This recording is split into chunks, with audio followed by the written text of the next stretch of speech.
नमस्कार. आस्था लर्न्स या आमच्या एज्युकेशन चॅनलमध्ये सर्वांचं स्वागत. बुलढाणा जिल्ह्याची सरकारी प्रश्नपत्रिका आपण सोडवत आहोत आणि गणित या विषयाचे एपिसोड संपलेले आहेत आणि आता आज आपण बुद्धिमत्ता या विषयाकडे वळलेलो आहोत.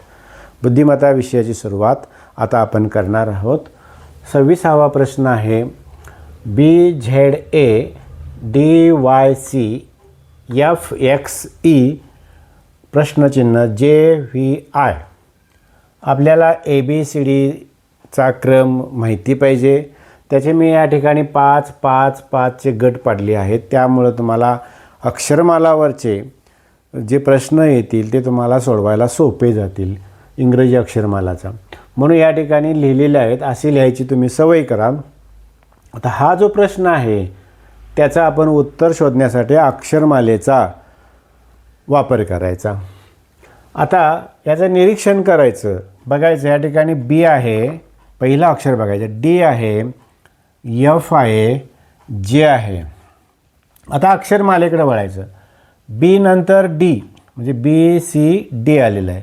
D नंतर F आलेला आहे एक अक्षर सोडून. F नंतर G सोडलं, H आलं. या ठिकाणी H मी लिहिलेलं आहे. आता म्हणजे इथं H येईल पहिल्यांदा. आता पुढं झेड बघूया कसं आलं. झेड उलट क्रमाने आले बघा. झेड नंतर Y नंतर X इथं बघायचं. झेड Y X नंतर W येणार. या ठिकाणी W लिहिलेलं आहे. आता राहिलं एचा क्रम बघायचा परत. A नंतर C आलं एक अक्षर गाळून. C नंतर E आलं एक अक्षर गाळून. E नंतर G आलं एक अक्षर गाळून. म्हणजे उत्तरामध्ये HWG हा जो क्रमांक आहे हा अक्षरांचा जो संच आहे ते त्याचं उत्तर असेल. आता 27वा प्रश्न अगदी सोपा आहे, तरी पण आपण बघूया. 4×5 20, 20×5 100, 100 गुणिले 500 बरोबर 5 बरोबर 500 आणि 500 गुणिले 5 बरोबर 2500 म्हणजे 2500 हे त्याचं उत्तर आलं. आता पुढचा पर्याय बघूया. महिन्यांच्यावर आधारित आहे. जुलै, एप्रिल, नोव्हेंबर, जून या महिन्यांचं जरा निरीक्षण करायचं आणि आपल्याला महिन्यांच्या बाबतीत एक लक्षात ठेवायचं की कोणता महिना 31 दिवसांचा आहे, कोणता महिना 30 दिवसांचा आहे. हे लक्षात ठेवायची काही गरज नाही. तुम्हाला एक युक्ती मी सांगतो. आपली बोटं अशी पकडायची. पकडल्यानंतर हा जो चढ आहे त्याला म्हणायचं जानेवारी, सकल आहे तो फेब्रुवारी, मार्च चढ आहे तो एप्रिल, मे, जून, जुलै नंतर पुन्हा चढ आला म्हणजे जुलै आणि ऑगस्ट महिना 31 दिवसांचा आला. परत सकल आला सप्टेंबर, ऑक्टोबर, नोव्हेंबर, डिसेंबर 31 महिना शेवटचा. असं तुम्ही महिने लक्षात ठेवले नाही तरी चालेल. एवढं बघायचं. असे गणित असलं की झालं, उत्तर मिळतं. मग ते बघितल्यानंतर आपल्या लक्षात येतं की जुलै हा 31 दिवसांचा महिना आहे, एप्रिल हा 30 दिवसांचा महिना आहे, नोव्हेंबर हा 30 दिवसांचा महिना आहे, जून हा 30 दिवसांचा महिना आहे. म्हणजे विसंगत पद आहे ते जुलै आहे. हा एकच महिना 31 दिवसांचा आहे. आता या ठिकाणी रंगांना वेगवेगळ्या सांकेतिक भाषेत नावं दिली, वेगळी नावं दिली आहेत. त्याचा काय वापर करायचा बघूया आपण. हिरव्याला काळे म्हटले, काळ्याला निळे म्हटले, निळ्याला लाल म्हटले, लालला पांढरे म्हटले तर, आणि पुढे आहे पांढऱ्याला नारिंगी म्हटले तर रक्ताचा रंग कोणता. आपल्याला माहीत आहे रक्ताचा रंग लाल आहे, पण लाल उत्तर पर्यायात असतं म्हणून लाल लिहायचं नाही. लालला काय म्हटले ते पाहूया आपण. लालला पांढरे म्हटले म्हणजे या सांकेतिक भाषेत रक्ताचा रंग पांढरा असं लिहायचं. आता पुढचा प्रश्न. आता आकृतीत एकूण किती चौरस आहेत असा हा प्रश्न आहे. या ठिकाणी इकडे 3 भाग आहेत, इकडे 3 भाग आहेत आणि यातील चौरस मोजायचे. तर तुम्ही जर चौरस मोजायला गेला तर चुकण्याची शक्यता आहे. म्हणून आपण एक सूत्र तयार करायचं. आकडे टाकायचे इथं 1 2 3, 1 2 3, इकडे पण 3 1 2 3, इकडे पण 1 2 3 म्हणजे समान भाग आहेत. म्हणून काय करायचं, 1चा वर्ग अधिक 2चा वर्ग अधिक 3चा वर्ग बरोबर 3चा वर्ग 9 आलं, 1चा वर्ग 1 अधिक 2चा वर्ग 4 अधिक 3चा वर्ग 9 बरोबर 9 आणि 4 13 आणि 14 चौरस तयार होतील. तुम्ही मोजायला गेला तर चुकण्याची शक्यता आहे. समजा इथं 4 4चे गट पडले असे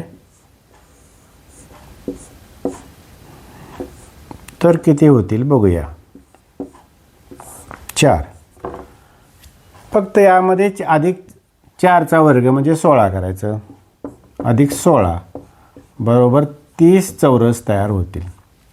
पण हे सूत्र आहे ते फक्त समान भाग इकडेही समान भाग आणि इकडेही समान भाग पडले असतील त्याच वेळी वापरायचं. इतर वेळी तुम्ही वापरायला गेला तर तुमचं उत्तर निश्चित चुकेल.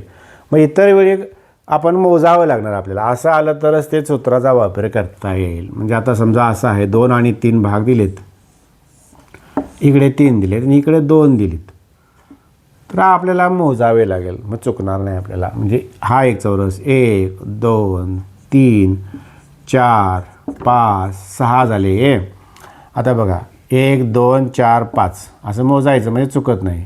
1 झाला 2 3 5 6 हा एक झाला, सॉरी हा एक झाला.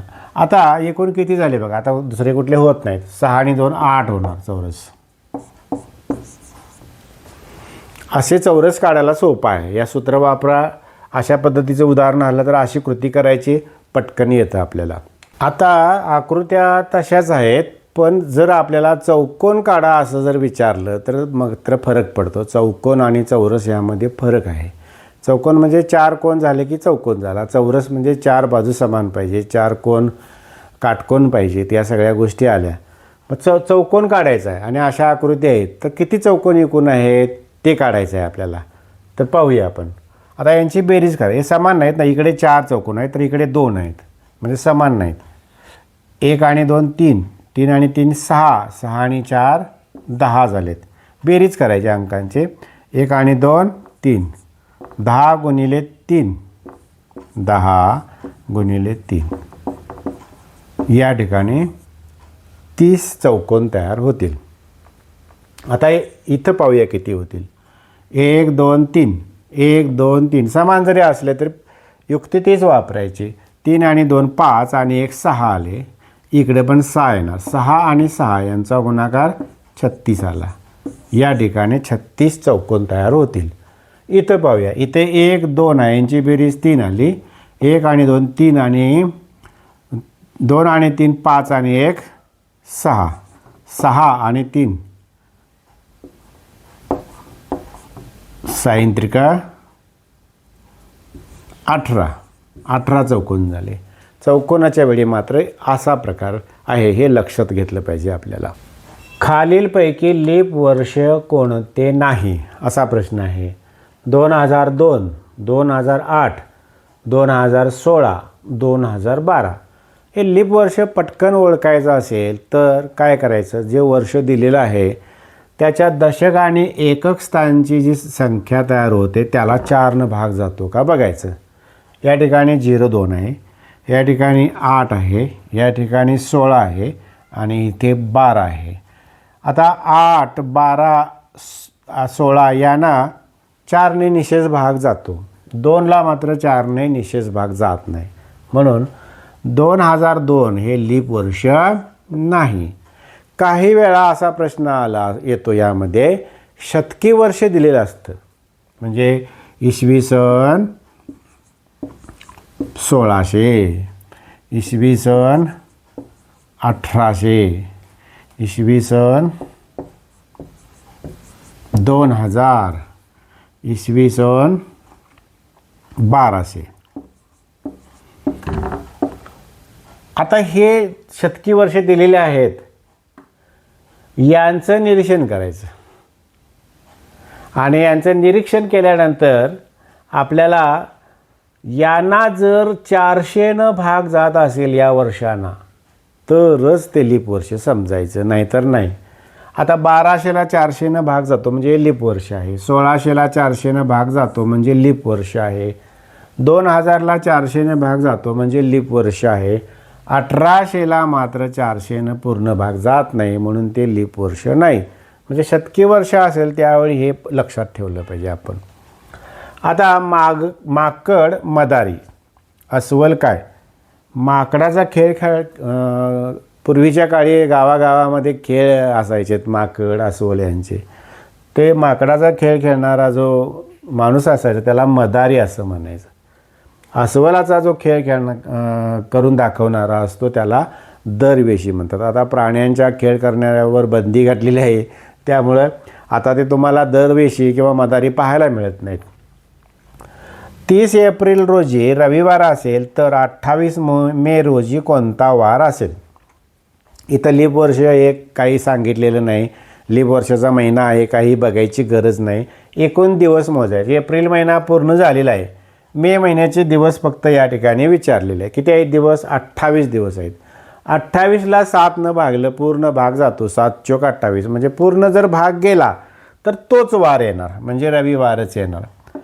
समजा 27 मे रोजी जर विचारलं असतं तर बघा करून 27 भागिले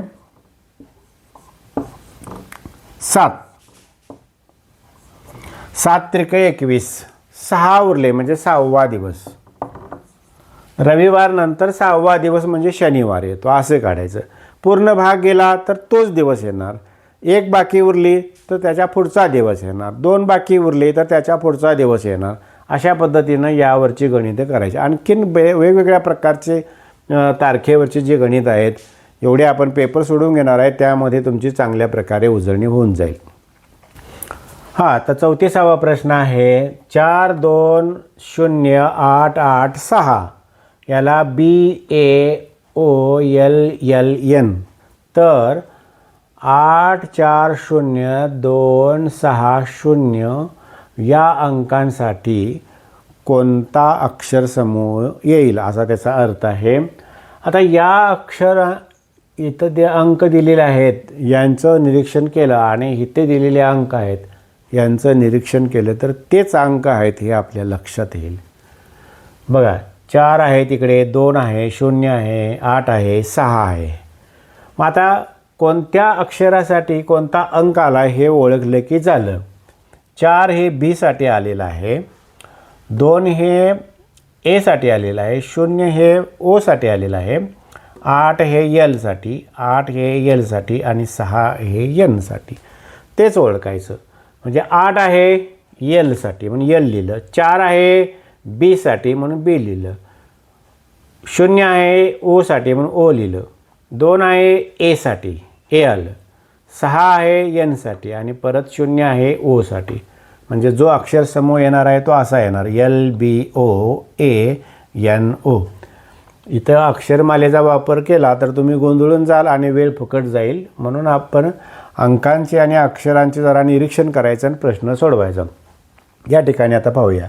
विसंगत घटक ओळखा म्हटलेलं आहे. 7E5 म्हणजे ई अक्षर आहे ते इथं ABCDचा वापर करायचा. 5वे अक्षर आहे. 7 5 3 क्रमाने विषम संख्या आहेत. या ठिकाणी पहा 10H8 H हे 8वे अक्षर आहे. 10 8 6 उतरत्या क्रमाने समसंख्या आलेल्या आहेत.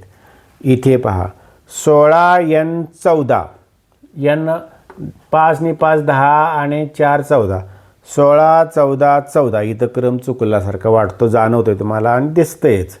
आता हे पाहूया 24 20 व्ही किती आहे बघा 5 10 15 20 21 22ला 20 म्हणजे 24 22 20. या ठिकाणी व्हीला 22 बरोबर आहे. म्हणजे इथं क्रम बरोबर आहे, इथं क्रम बरोबर आहे, इथंही क्रम बरोबर आहे, इथं मात्र क्रम चुकलेला आहे म्हणून हा विसंगत पर्याय आहे. आता पुढं पाहूया. वेळ आपल्याला घड्याळात कळते तसं दिशा कळण्यासाठी होका यंत्र वापरलं पाहिजे. आता हा प्रश्न आहे. इथं प्रश्न सोपा आहे, फक्त युक्ती समजली पाहिजे. जय प्रकाशला प्रकाय श ज असं लिहितात तर धवलगिरी कसं लिहाल? आता जयप्रकाशला आकडे टाकायचे 1 2 3 4 5 जसाठी 1 असं. मग आता प्र आहे तिसरा, का आहे चौथा, य आहे दुसरा, श आहे पाचवा आणि ज आहे पहिला.